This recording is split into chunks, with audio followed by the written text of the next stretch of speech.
LeBron James. Big James, Big Bron, King James. Right? At 41 years old, is entering what could very well be the final chapter of his legendary NBA career. At 41 years old, he's no longer trying to prove he's one of the greatest. That debate is already settled. Maybe. We'll see. But now it's all about one thing. LeBron James made it very clear, and that's winning one more championship and being happy. Whatever.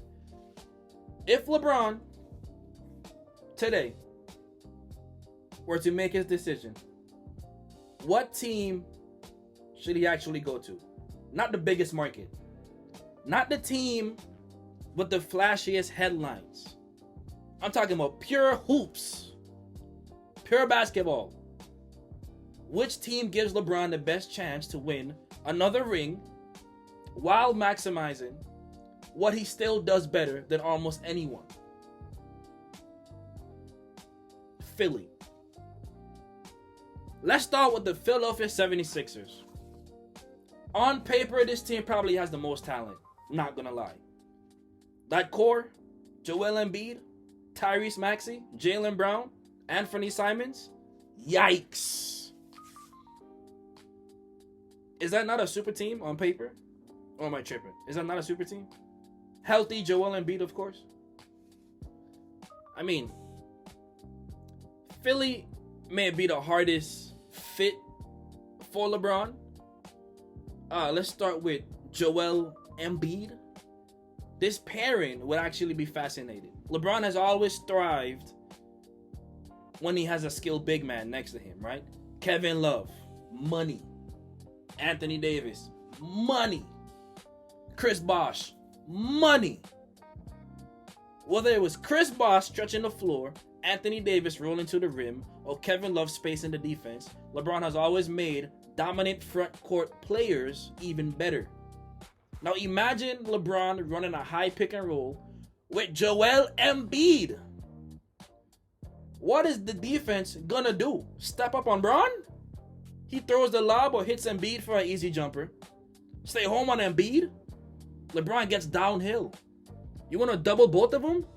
Now the shooters are open. Tyrese Maxey, Anthony Simons, Jaylen Brown. And then there's Tyrese Maxey, by the way. Ironically, Maxey might benefit more than anyone. Instead of carrying the responsibility of initiating every offense, every possession, Maxey becomes an off-ball weapon. Yikes. Off-ball Maxey? We've seen how dangerous he is flying off screens and attacking closeouts. Bron would create countless open looks for Tyrese Maxey. His efficiency, Tyrese Maxey's efficiency would reach an extra level. Jaylen Brown also becomes a luxury, right? Coming off Boston, he no longer has to force offense. Instead, he attacks tilted defenses, cuts off the ball, and guards the opposing team's best wing every night. Oh my. That's a role he could absolutely dominate. So what's the problem? What's the problem if he goes to Philly? If Bron goes to Philly? Touches. Every one of those players likes having the basketball. Embiid wants post possessions. Maxey needs pick and roll opportunities. Brown thrives. He loves his isolation plays. And LeBron is still one of the league's primary playmakers. So someone's got to sacrifice, right? Maybe everyone sacrifices. And then, of course, the biggest concern with Philadelphia is health. Joel Embiid's playoff availability has become one of the NBA's biggest question marks. LeBron is 41. He's 40. He shouldn't have to carry another team through injuries again. Who wants that? And it's probably his farewell season. Nobody wants that kind of stress on him. Now, Miami Heat, Miami Baddies. right? Giannis. Ooh. Bam. Eric Spoelstra. Miami has quietly assembled one of the league's most physically dominant rosters. Giannis, Bam, Andrew Wiggins, Bobby Portis. Slip Braun in between. Pause. Defensively, this team is terrifying. Terrifying. Picture this lineup, right? Braun, Wiggins, Giannis, Bam. Switch everything. Protect the rim. Pressure every passing lanes. Who is scoring against that? There wouldn't be any easy buckets against that lineup. In a 7-game playoff series, who really want that kind of smoke? And then transition basketball. We know what LeBron does. But this is where things become unfair. Giannis is arguably the most unstoppable transition player in NBA history. LeBron might be the greatest outlet passer ever. Now imagine LeBron grabbing a rebound and throwing it full court laser to Giannis. Or Giannis collapsing the defense, right? Before kicking it back to LeBron. Fast break points would become automatic. But playoff basketball, as we know, slows down, right? And that's where the concern appears. Because neither Giannis nor Bam consistently stretches the floor. LeBron also operates best with driving lanes, right? So 3 elite players, 1 crowded paint.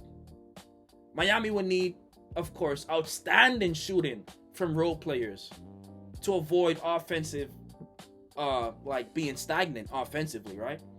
Like you would need all time. You need prime Steph, prime Ray Allen, prime Klay Thompson.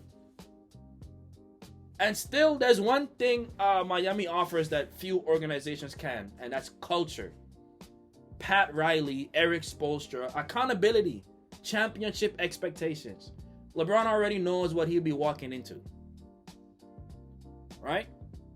And so let's get in the car. Let's take a trip down to California because we got to talk about Golden State. So, the basketball fans have dreamed about this for years. The Golden State Warriors. Stephen Curry.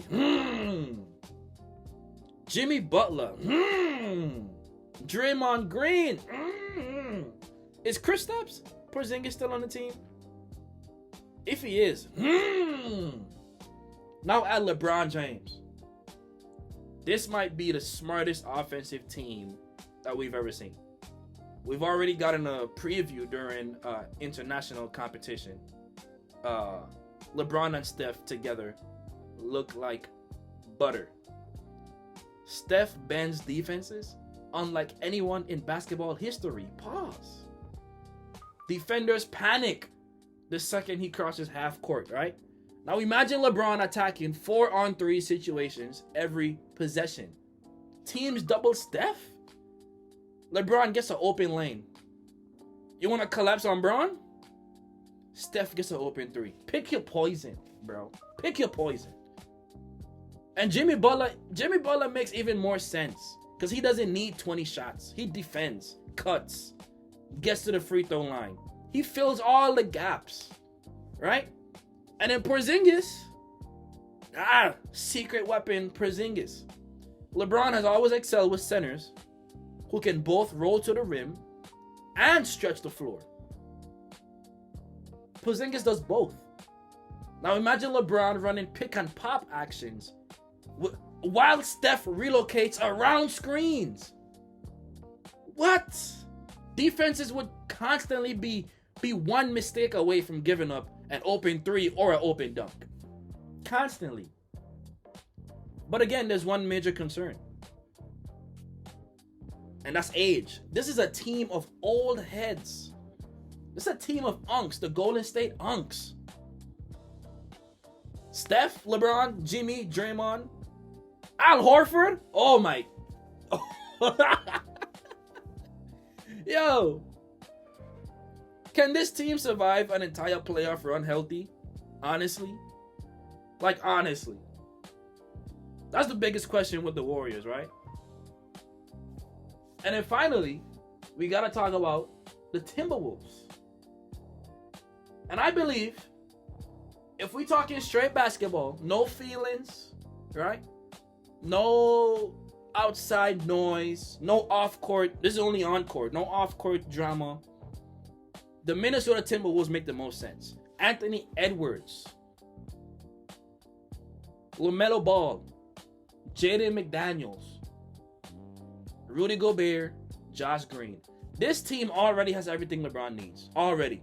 Young stars, elite defenders, athletic wings, rim protection. Now they literally only need a point guard. Well, LaMelo, but they just need someone to orchestrate everything, right? That's all they need. Just like a missing piece. Just plug and play. So when you start with Anthony Edwards, one of the NBA's premier scorers, but right now, he has to create every shot on his own. Well, we haven't seen him with LaMelo as yet, but the last we saw him, he has to create almost every difficult shot himself. LeBron changes that overnight. Instead of initiating every possession, Edwards gets to attack rotating defenses. He gets easier catching shot opportunities. He gets transition baskets. He gets backdoor cuts. Instead of fighting through double teams every possession, he's attacking advantages that LeBron creates. And that makes Anthony Edwards' game even more dangerous. Right? Even more. And we have to talk about LaMelo. Because some people might think two elite passers would clash. And LaMelo is an elite passer. But the opposite actually happens. LeBron slows the game down. LaMelo speeds it up. Ooh, you didn't think about that, did you? Together, they'd create one of the league's most unpredictable offenses. LeBron controls the half court. LaMelo ignites transition. Both are elite passers who reward movement. The defense would constantly be reacting instead of dictating. Now, defensively, speaking of defense, speaking of the big D, pause again. This is where Minnesota separates itself. LeBron no longer has to guard the opposing teams. Well, to be fair, it's been a while since he has. But instead of being stuck on the second and third best offensive player, now he's stuck on the third and fourth and fifth, offensive player, right? Because that's Jaden McDaniels' job. You need someone to chase Luka McDaniels, chase Shea McDaniels. You need someone to chase around Tatum and McDaniels. And then if you get past McDaniels, you got Rudy Gobert in the paint. And that allows LeBron to conserve energy for offense without sacrificing team defense. And the only concern, spacing, right? Well, one of the concerns, spacing is one of them. Because Gobert isn't stretching defenses. Minnesota shooters would have to knock down open shots consistently. But if they do, and I'm pretty sure they will, this roster has very few weaknesses, right? So if I'm LeBron James, where am I signing? I'm LeBron James. I'm King James. Where am I signing? Number 4, Philly. Amazing talent. Questionable fit. Too many stars needing the basketball. Maxey, Brown, Anthony Simons to a degree, LeBron, Joel Embiid. Number 3, big 3, Miami. Elite defense, championship culture, but spacing. You have Braun, Giannis, and Bam. That's 3. That's your starting 3. right? So you need a knockdown point guard and a knockdown shooting guard. And I mean knockdown. Prime Splash Brothers type of consistency from three. Number 2, Golden State. Probably the most entertaining.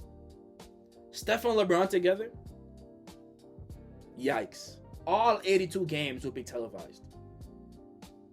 But the age factor is impossible to ignore. Nobody wants a team of old heads.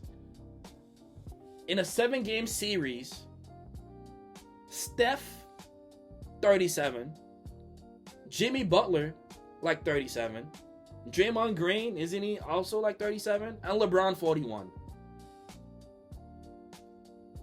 And then off the bench, you have Al Horford. The Golden State Unks. But number 1, Timberwolves. They're young. Athletic. They're already elite defensively. Anthony Edwards gives LeBron the superstar scorer every championship team needs. LaMelo adds another dynamic playmaker. McDaniels handles the toughest defensive assignments. Gobert protects the paint. LeBron simply becomes a conductor. He doesn't have to score 25, 20 a night. He just has to make everyone else better. And that's exactly what LeBron does and what he's been doing better than anyone over 2 decades. So if LeBron's goal is one final championship, not headlines, not nostalgia, just straight hoops, best and believe that Minnesota gives him the best chance to end his career with one more ring. But now let's hear from you. Because which team do you think is the best fit for LeBron? Do you think my rankings is correct? Or is there another contender that I left out? And yes, I left Cleveland out on purpose. If we're talking hoops, get out of here. Get out of here!